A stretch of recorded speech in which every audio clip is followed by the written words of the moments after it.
नमस्कार, मी मयुरी आणि आपण पाहत आहात 7 स्टार न्यूज.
इतका प्रचंड भयानक अपघात होता की यामध्ये जे काही पेशंट्स आपण बघितले ते अगदी सर्वसामान्यांनी गरीब कुटुंबातले आहेत. नेमकं काय मदतीचं प्रयोजन आहे, काय सांगतात? नाही, याच्यामध्ये 3 ज्या डेथ झाल्या आहेत, मयत झालेले आहेत, त्यांना SD महामंडळाने त्वरित 10 लाख रुपये त्यांच्या कुटुंबाला द्यायचं ठरवलं आहे.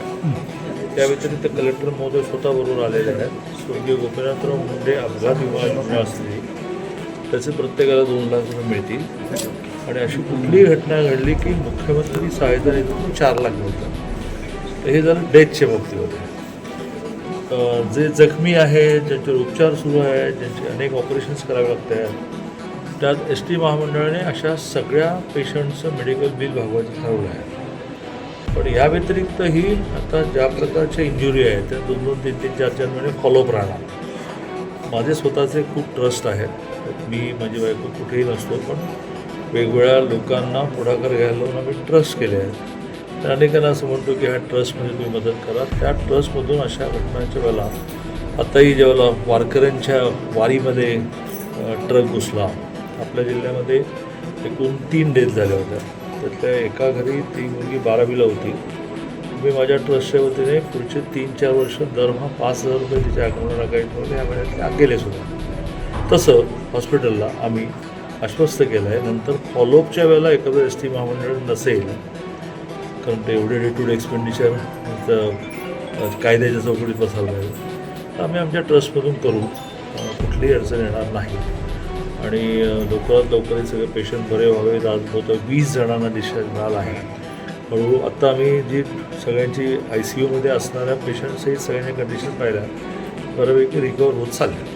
रेणावी घाट हा प्रचंड वादग्रस्त ठरलेला आहे. अगोदर रस्ता नव्हता त्यावेळी अपघात घडत होते. आता रस्ता चांगला झाला आहे तरी अपघात घडत आहेत. आणि तिथं PWD आणि फॉरेस्ट या दोघांचा प्रचंड वाद आहे. आणि तो रस्ता त्या आता जी झाडी आहे ती झाडी काढायला फॉरेस्ट अडवं येते. काय सांग? कलेक्टर महोदयांना आज मुद्दाम मी बरोबर घेऊन आलो आहे.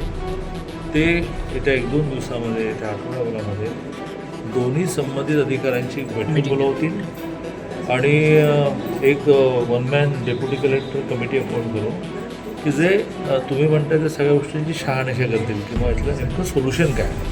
परत काय होतं, घटना घडली की प्रत्येकजण आपल्या परीने काहीतरी सांगत असतो. एकदा निष्कर्षपद येऊ देत आणि मग राज्याचे फॉरेस्ट मिनिस्टर गणेश नाईकांशी बोलून स्पेशल ऑर्डर काढावी लागेल तर काढू. झाडं तोडायची असतील त्याची परवानगी काढू. थोडं रस्त्याचं वळण वाढवायचं असेल तर आता याचा निष्कर्ष काढायला लागेल. कलेक्टर विशेषतः इथल्या लोकल डेप्युटी कलेक्टरांची जबाबदारी करतील आणि ते त्याचा अहवाल सांगतात.